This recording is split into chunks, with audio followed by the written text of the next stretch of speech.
Your Excellencies, colleagues and friends, today I'm going to talk about my work, which is a combination of cognitive neuroscience and education. I'm going to talk about reading circuits in the brain, about different modules in the brain that are connected together to give us the system we use to read words.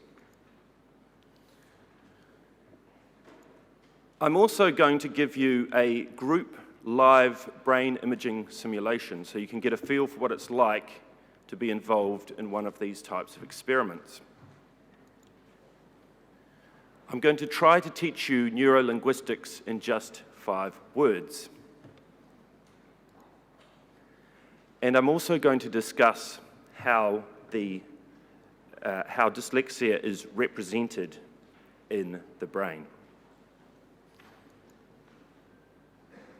So this is where I did my fMRI research, and it's the Brain Research Institute in Melbourne, Australia. Has anyone ever had an fMRI scan before? Nobody?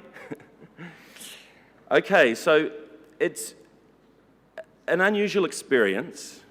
You don't want to have claustrophobia. It's a very noisy experience. It sounds like a lot of jackhammers going off.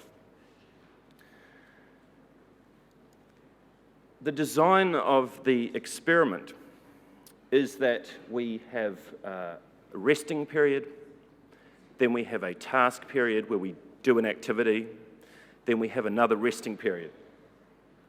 So you can see up here, this is a simple fMRI task for a left-hand touch. And the person is just lying in the scanner and being touched on the left hand. And you see part of the right hemisphere lights up as the hand's being touched. In the bottom corner, we have an explanation of how the scanner's working. It's taking a slice of the brain as it rotates every second, and then three-dimensionally, an image is produced to show which parts of the brain light up during reading. So the example I'll give you today is a non-word repetition task. Now, a non-word is just a made-up word. It's a nonsense word. It's a word that doesn't exist in your language. You have to say the non-word back to me, and then I will show you which part of your brain lights up during this task. So here's an example of a non-word. It's a word like minlop, a word that doesn't exist. So if you can imagine that you're lying on the scanning bed, you've got your head strapped down, you're looking up at a mirror so you can see me outside of the scanning room. But for this task, you won't actually be reading words, you'll just be listening to the words and repeating the words back to me.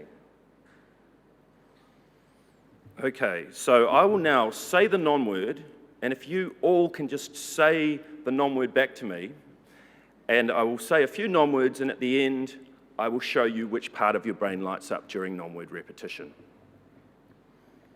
Okay, so first we take a resting period. We look at your brain structure during the resting period so we can do the subtraction. So here you just relax and think about nothing. Okay, now I'll say some non-words to you, and you all have to say them back to me. Plip. Fresh. Rop. Nim. Hislot. Musnip. Riptoe. Naplik. Okay, now relax and think about nothing. Now we can subtract those resting periods from the task, which was repeating the nonsense word.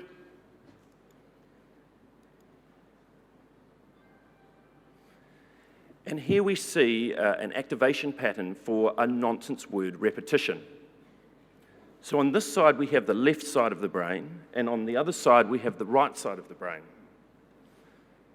Now, the first thing we see is that there's more activation pattern on the left side of our brain than on the right side of our brain. Does anyone know why?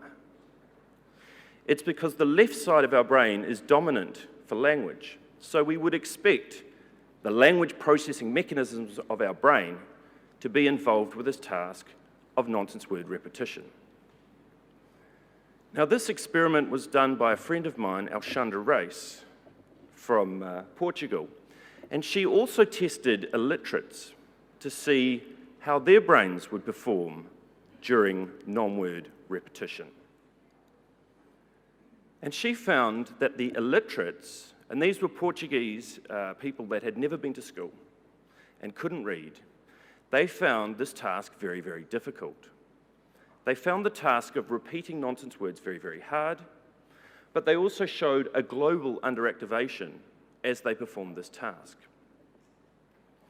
Now, what Alexandra found very interesting was when you look at the non-illiterate sample, the literate sample, you can see connections running to the back of the brain. You can see connections going from the auditory system in the front of the brain to the visual system in the back of the brain. And she believes that we're using circuits in our brain, connections between letters and sounds to help us with that task of non-word repetition. So although we don't need phonics and letter-sound correspondences to be able to repeat nonsense words, subconsciously we can use these circuits, this connection between grapheme and phoneme that we've been taught explicitly at school to help us with the task. So here we consider that as teachers, we are actually wiring the brain for reading. We are putting in connections between a visual system and an auditory system so that children can read, so that children can use these circuits to read words. And this is not something that just happens naturally. It's something that we actually teach explicitly. So I've shown you a fancy latest technique of brain imaging, but let's go back in time. Let's consider a time when there was no reading, and in fact, there was no speaking. And 2 million years ago, all our communication involved gesture. It involved our hands. It involved our facial expression. And it took almost 2 million years of evolution to develop this gift of speech. And it's considered an evolutionary gift, just like walking or breathing. It's something that the brain is pre-wired to do. So when you take a baby and you expose it to language, it will learn to speak. But then around 4,000 years ago, or perhaps only a couple of hundred years ago, with mainstream education, we invented reading. And reading can be considered an invention, just like the radio or the telephone. It's an invention that we've created to help us with our communication.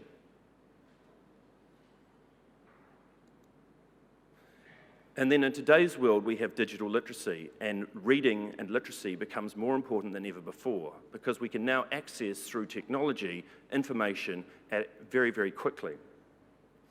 But when we go back and we think about how the brain does this miraculous process of reading, and it's amazing that any of us learn how to read, especially those who have dyslexia, we're building reading on these older mechanisms. We're building reading on a visual system that's potentially 2 million years old, and on an auditory speech system that's a couple of 100,000 years old. And we're putting in connections between these two systems by teaching reading circuits, by explicitly teaching reading circuits.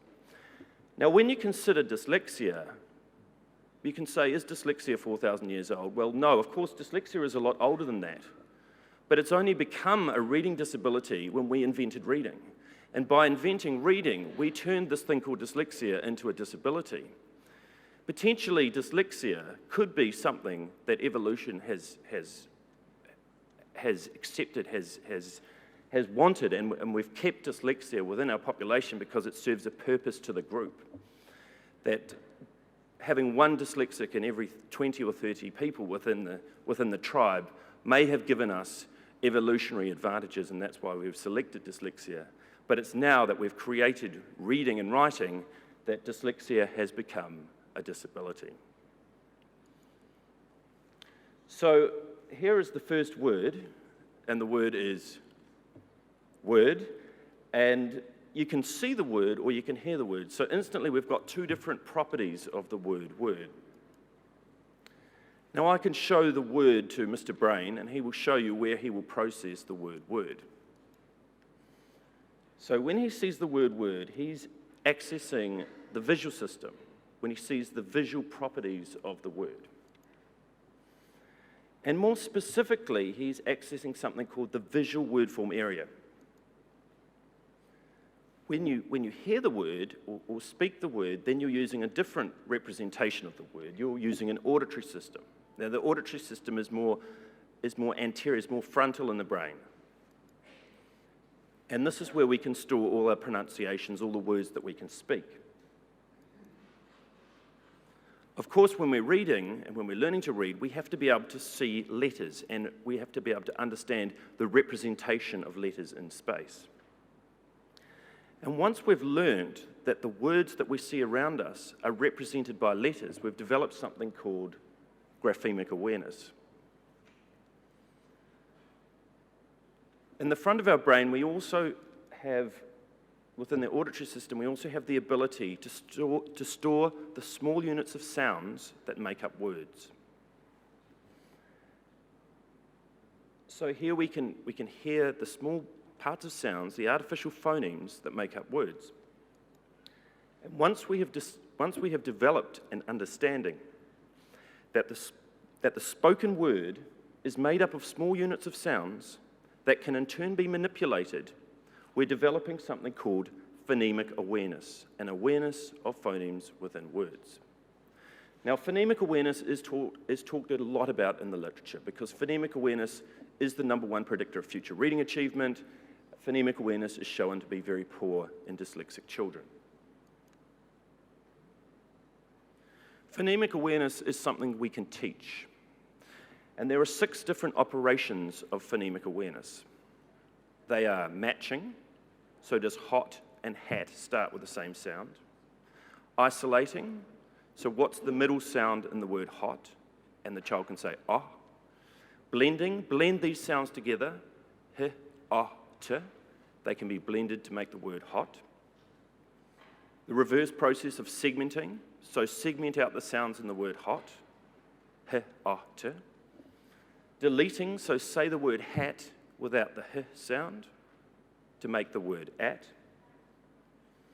And finally, substituting. So here we can take these different short vowel sounds, medial vowel sounds, and we can substitute them in to make new words. So we can make hot, hat, hit, and hut.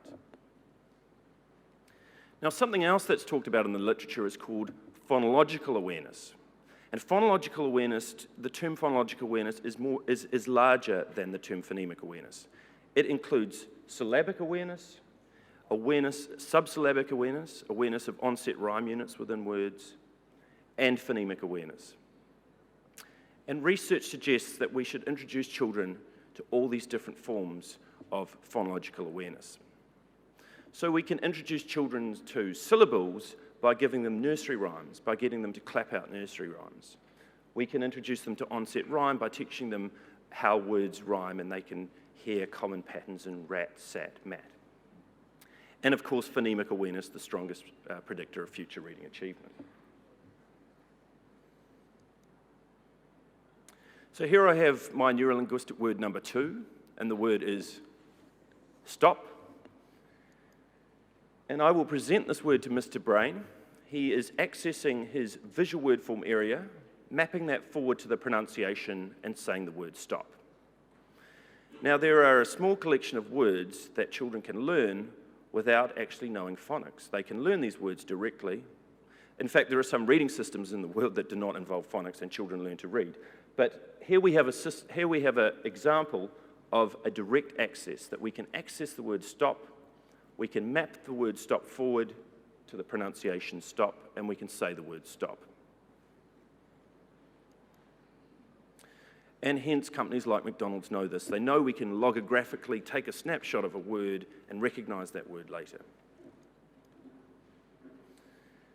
Here is an image of the visual word form area, and we can see that it is more left lateralized than right lateralized.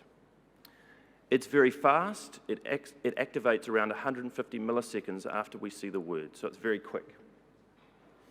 It increases its activation with longer words, and it's specific to words. So here I have the third neuro-linguistic word, and the word is, where's the Greek person? The word is kalispera. Now I can give this word to Mr. Brain, and he will try and read the word kalispera. But he can't recognize the word kalispera in his visual word form area because he's never seen the word kalispera before. So what must he do? Well, luckily I've taught Mr. Brain the Greek letter to sound correspondences. So he can take these Greek letters and map them forward to their corresponding sounds. So he knows that the rho, that looks like a letter P in English, makes the R sound. He can store all those sounds in his auditory system, in his phoneme sound buffer. Then he can use that process of phonemic awareness, that blending process, to blend those sounds together. Kalispera, to bring those sounds together, to hopefully access the pronunciation of the word kalispera, and then he can say the word kalispera. And now he has successfully decoded the unknown word.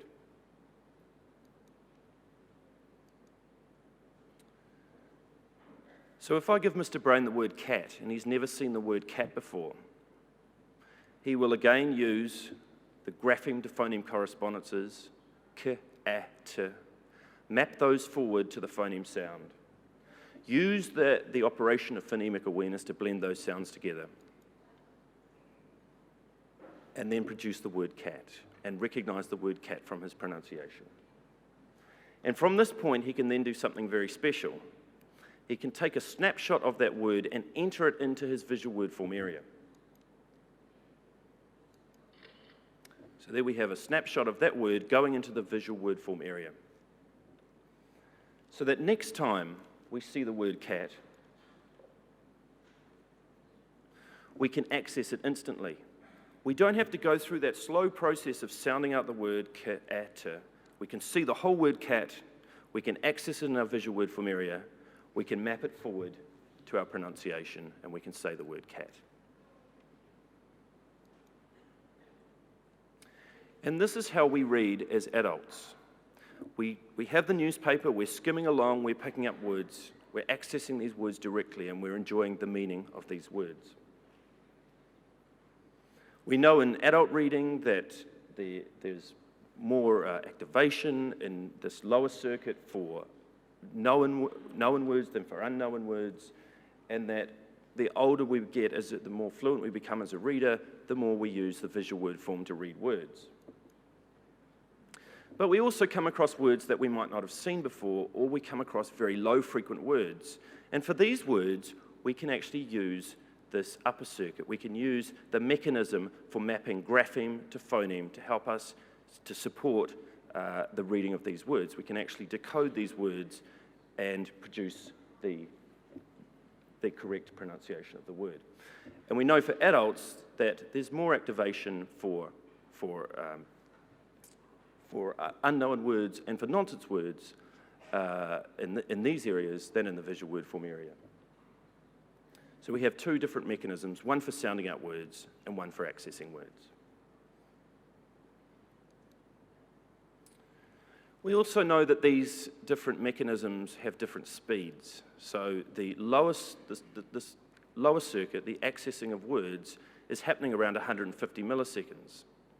The decoding of words, or the phonological process, is occurring around 300 to 500 milliseconds. So it's a lot slower. Techniques used to look at the time properties of reading include MEG and EG. And I was very fortunate to do some EG research, and this is my lab in Auckland, New Zealand. And actually, when I started, I was looking at children who had ADHD of 8 years old. And when I had to get them to put one of these jellyfish things on their head, it was just impossible. They couldn't sit still for an hour. They started picking these electrodes off. So I was very lucky to later work with dyslexics, and I worked with dyslexic children and dyslexic adults. The EEG net that I used was 128 electrode, and basically I'm now going to give you another opportunity to do a group brain imaging simulation with EEG. So the process of setting one of these things up is that we place the net on the scalp, we scratch the scalp and apply a saline solution, and then we take the children or the subjects into a shielded Faraday cage, and then we test them with a task. And we present words in front of the children, and they're asked to read the words. So that's exactly what I'll do with you today. And I'm going to present some words to you on the screen, and then you have to read them back to me, and then I'll show you the activation, the pattern of reading these words. Okay, so if you can just imagine that you've got one of these big nets on your head, and you've been taken into the room, if you can focus in on the crosshair and then read the words as they appear on the screen, and then I'll give you another example, and then I'll show you the neural signature of the task that I've given you. Okay, so focus on the crosshair and just read the words as they appear. It was her.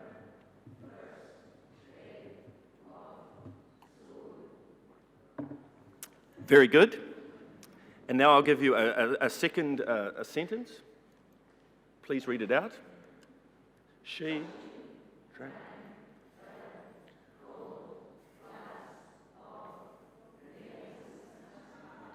And there we have our neuro-linguistic word number 4, and the word is nails.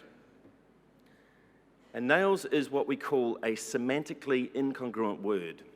It's a word that doesn't fit with the meaning of the sentence. Now, the nice thing about the EEG technique is that every word I presented to you was exactly 1 second apart.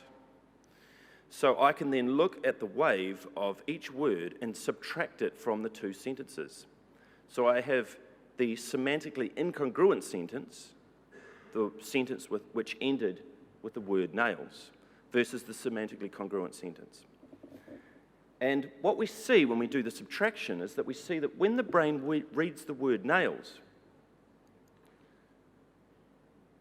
there's a large negativity. There's a negativity at 400 milliseconds. The brain says, wait a minute, that's not right. The word nails doesn't fit with the meaning of the sentence. So what we see here is that the brain is using context. The brain is using meaning to predict words as it reads. And this is very similar to a method of teaching called whole language, where we can teach words in context with the goal of increasing the overall understanding. So here we're teaching words within a story without explicitly teaching phonics. And this is very different to phonics, which are strategies which we teach for decoding the unknown word. Now, this has been a classic reading debate for 20 years, which is better, phonics and whole language, and countries have adopted different strategies and the different methods. But what we see now is that both these methods are very important for learning to read, and that, indeed, whole language is important because children need to know why they're reading, they need a purpose for their reading, they need to enjoy reading, they need to extract information from their reading. But then again, phonics becomes a toolkit. It becomes that toolkit that we engage that upper circuit, that we have a toolkit so we know how to decode or how to read the unknown word. So obviously both of these reading methods are very important for teaching reading.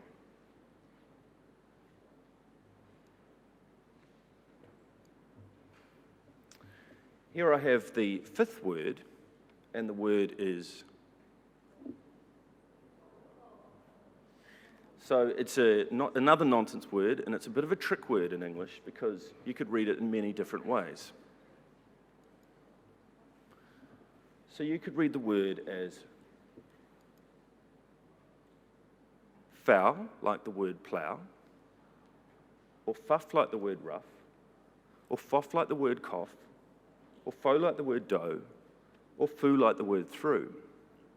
So sometimes when we say to children, just sound it out, it's not that simple. If you're reading a word in front of the class and the word is F-O-W, the word foul, do you read it as foul, like the word cow, how, now, down, or do you read it as foe, like the word toe, flow, grow, or snow? Now, when you're reading in front of the class, you have to read that word out. So you have to work out, even though there's no correct answer, you have to go one way or the other. And what the brain seems to do is that it uses words that it's previously been taught to predict the most likely pronunciation of that unknown sound. So when these vowel sounds are inconsistent, we need to draw back on our visual word formarium, on our bank of words, to work out what's the most likely pronunciation for the unknown word. And this seems to involve some interconnection across these different circuits or modules, that we need to be able to use the visual word formarium to access similar words that are visually similar, along with this grapheme to phoneme mechanism.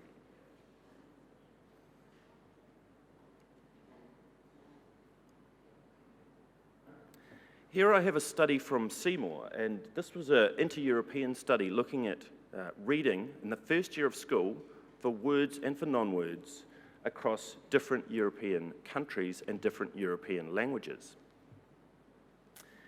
And we can see for all of these languages that children in the first year of school are performing very well, and they're reading these words at between 95 to 98% accuracy. Then we look at French, Danish, Portuguese, and English. And we see for this group of children that in the first year of school, their ability to read these words and non-words falls dramatically. This can be explained by the orthography that the children are reading. And so here we have a spectrum of shallow to deep orthographies. And we know that Spanish and Italian have shallow orthographies. The letter follows a consistent sound pattern.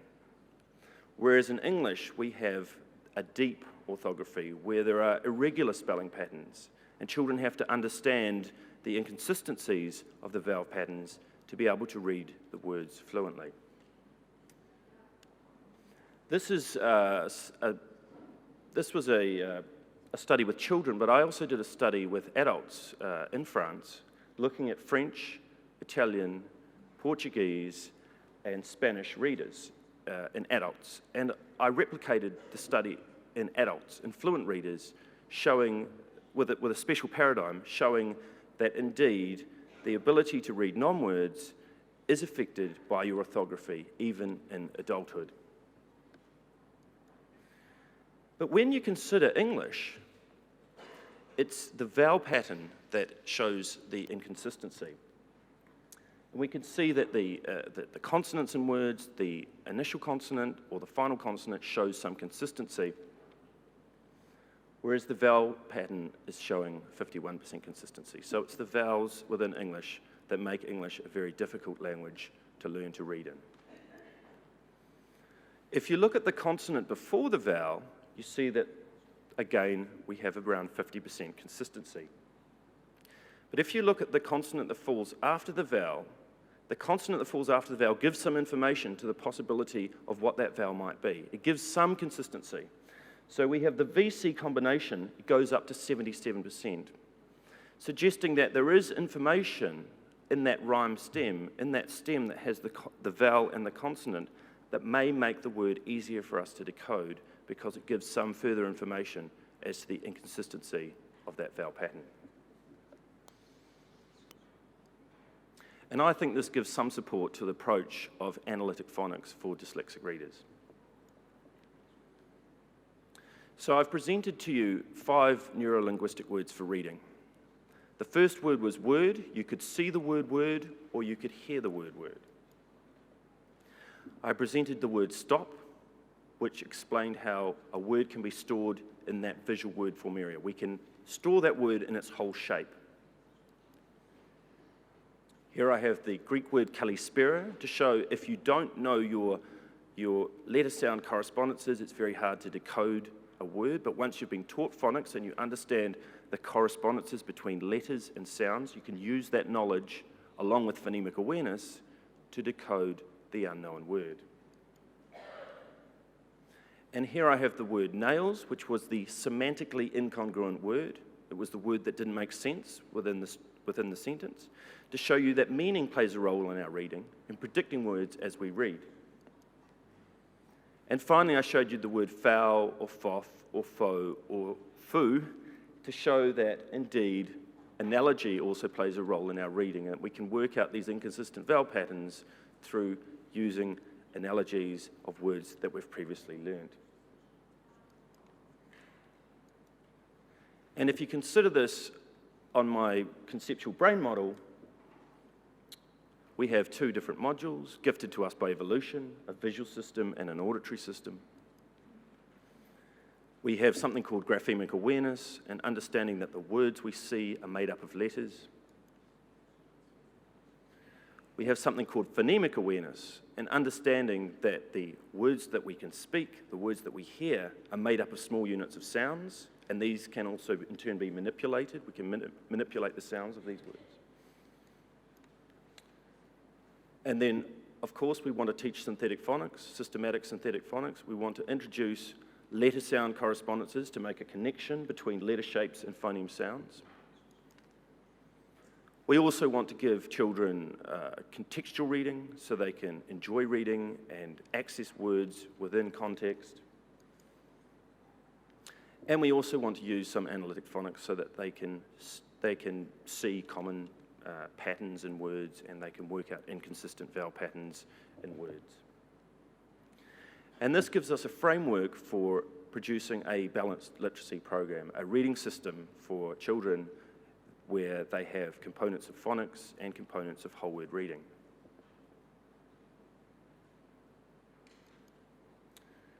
So now I'll turn to dyslexia, and this was the research that got me really interested in dyslexia when I started off, and it was Galiberta's work at Harvard University, where he took a brain bank of dyslexic brains and he sliced up these dyslexic brains to look to see if there were any differences across dyslexic brains and non-dyslexic brains.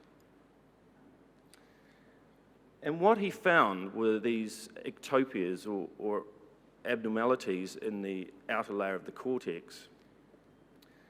And they were positioned predominantly in the left hemisphere of the brain across this language system, like little pinpricks across the cortex. But you can also see them in the right hemisphere of the brain as well. And he explained that these ectopias that form in the third trimester interrupt with the wiring of the dyslexic brain and create different connections across interhemispherically and across the same hemisphere.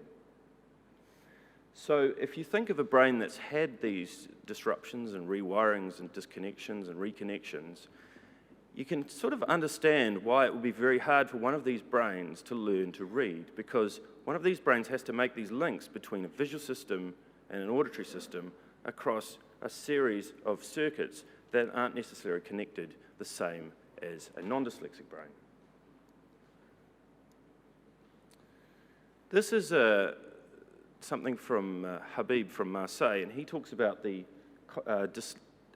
learning difficulties constellation, where he places dyslexia in the middle and talks about the comorbidities that we see in dyslexia, how we can see dyslexia with dysgraphia, with a handwriting difficulty, with dyspraxia, with a motor difficulty, with dyscalculia, with a math difficulty, with dysphasia, with a speech difficulty, with dysorthographia, with a spelling difficulty, and with ADHD. And so when we look clinically at dyslexics, we can see that some of them have really bad handwriting, but others do not have bad handwriting. We can see that some of them might be a bit clumsy, while others are really good at sport. We can see that some are good at maths and others aren't so good at maths. So here we have a constellation of difficulties, of learning difficulties, and my guess is that these ectopias that have disrupted the reading circuits may have also disrupted some other systems. And depending on where these things are formed will depend on the manifestation of comorbidities, on what kind of dyslexia, on what kind of comorbid dyslexia traits that we see. But I think when you come back to the reading system, you could imagine that parts of the reading system might be interfered with and other parts might might be working fine. Now let's remember that the system has to work as an integrated whole. So if you disrupt one part of the system, you're going to disrupt other parts. But let's consider that the visual word form area has been disrupted, or the connections from the visual word form area to the pronunciation system have been disrupted. Then we have a type of reading problem called dyseidetic dyslexia. And these types of children have problems with visual perceptions of whole word forms. So they have problems recognizing words and seeing words in their whole word forms. And when Elena Boder introduced these types, she observed them through their spelling patterns, and she found that the dyseidetic type could spell, they could use phonics, they could actually spell with phonological accuracy. But they had big problems reading irregular words because they were over-relying on the letter shape to phoneme sound, so they were over-relying on their phonics, on that upper circuit to decode words, and they weren't actually accessing words directly from their visual word form area. So when they read irregular words, they would try and make the words more regular. The most common type of dyslexia and the common subtype is dysphonetic dyslexia. And it's shown around 80% of dyslexics have this type of dyslexia, have problems with their phonology. Now here we could have the ectopias disrupting that upper circuit, disrupting the mechanisms involved with mapping the letter to the corresponding sound. And Elena Boder observed that these types of children had problems with non-word reading. They also had big problems with their spelling, and they couldn't use letter to sound, or should I say sound to letter correspondences to help them spell unknown words. So here, you can consider the process as encoding. They have problems actually spelling out words, and when you try and read their misspellings, they don't show any phonological regularity.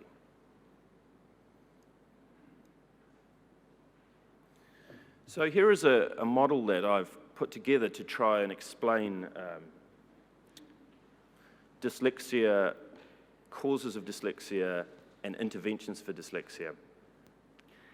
And this is shown in my book, but I'm very pleased to say that Dyslexia International have translated my book into French, and it's available free online after the conference. So most of these figures will be available on that, but it will be in French.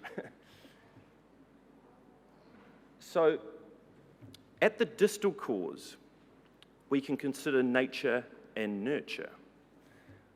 For nature, we can consider a genetically inherited dyslexia, a dyslexia that's disrupted the connections in our brain, a dyslexia that potentially leads to comorbidities.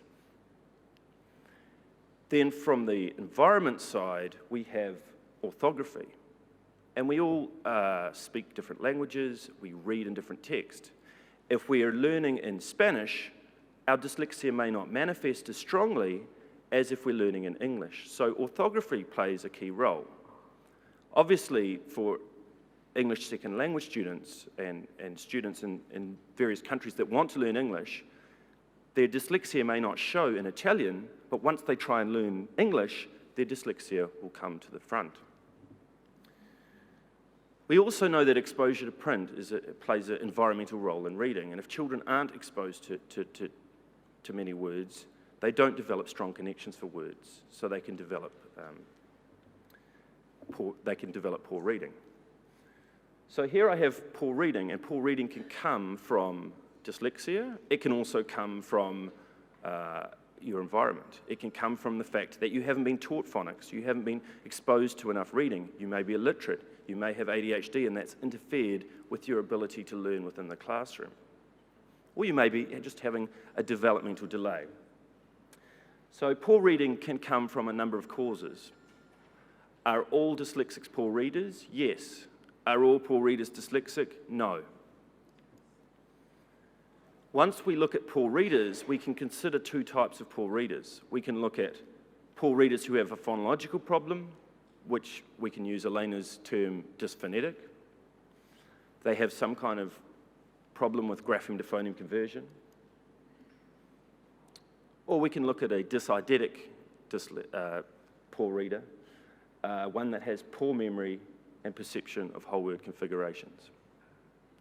And some of my research has shown that these two behavioral characteristics show different neural characteristics, which is not that surprising. And indeed, one of my fMRI studies shows that the phonological dyslexics show increased activation in the front of the brain, along with the works, supporting the works of Shaywitz, that the dyslexics are trying to compensate. They're trying to over-rely on this frontal system to use phonics, to use phonology, to try and sound out words.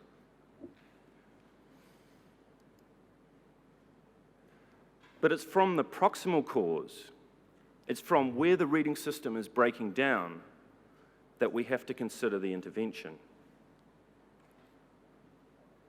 If the child shows a phonological problem, we can consider a phonological intervention. We can consider things like phonemic awareness training, more synthetic phonics. However, if they show an orthographic difficulty, then we can consider an orthographic intervention, teaching them high-frequency words, the words that make up most of the words that we read and write. Teaching them the irregular words, the words that are very hard for them to decode because they don't follow a regular pattern. Using mnemonics and techniques to help them develop their memory skills.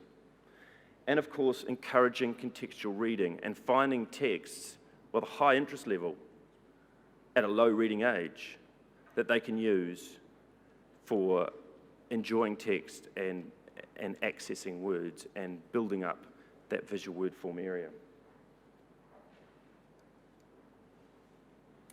So the last study I'd like to share is this study by Kujula, and it's called Plastic Neural Changes and Reading Improvement Caused by Audio-Visual Training in Reading Impaired Children. And what Kujula did was she tested children who had problems with identifying different sound patterns. So here I have the sound pattern examples, and the patterns could be going ba, ba, ba, ba. They could be raising or dropping, and the children had to compare these patterns as they were doing, as they were under EEG. And what she found was that the reading impaired children found this task difficult, and they were performing below the non-reading impaired children. And when she looked at the EEG results, she found mismatched negativity differences. Then she used an audio-visual training technique where she presented the sounds with a visual representation of those sounds. As those sounds changed, the children could see visually those sounds changing. And that audio-visual technique enabled those children to learn that sound differentiation. So then after the training, when she looked at the mismatched negativity, the difference wasn't so marked, but the children also managed to complete the task. And then she tested their reading and showed that there was also an improvement in reading. Now, I think that's a very good example of multisensory, the benefits of multisensory learning, the benefits of using audio and visual together for children who have dyslexia. And here again, I have the brain-based model of the dysphonetic type. We know that the auditory system is working really, really hard. It seems to be overactivating. There's some kind of disconnection between the visual system and the auditory system, specific to grapheme to phoneme decoding. The first thing our theory will tell us is that we want to give them more phonological training.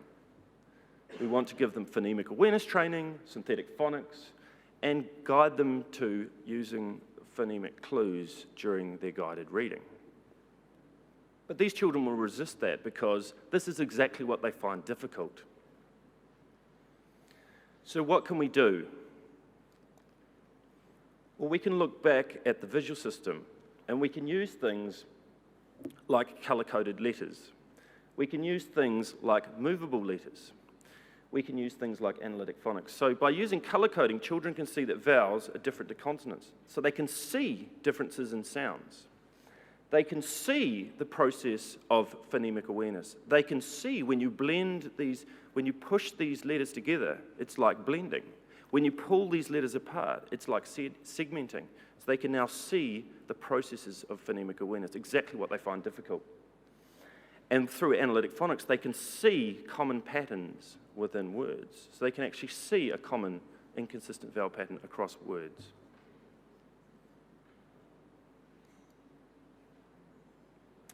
So that's the end of my talk. I've been given 1 minute. Mr. Brain is now waving goodbye, and he's got his multi-sensory training wheels on, which is audio, visual, and kinesthetic. And the idea is that by giving the scaffolding, by giving these training wheels, children can actually develop that circuit for decoding, develop that circuit for accessing words, and develop that circuit for analogy.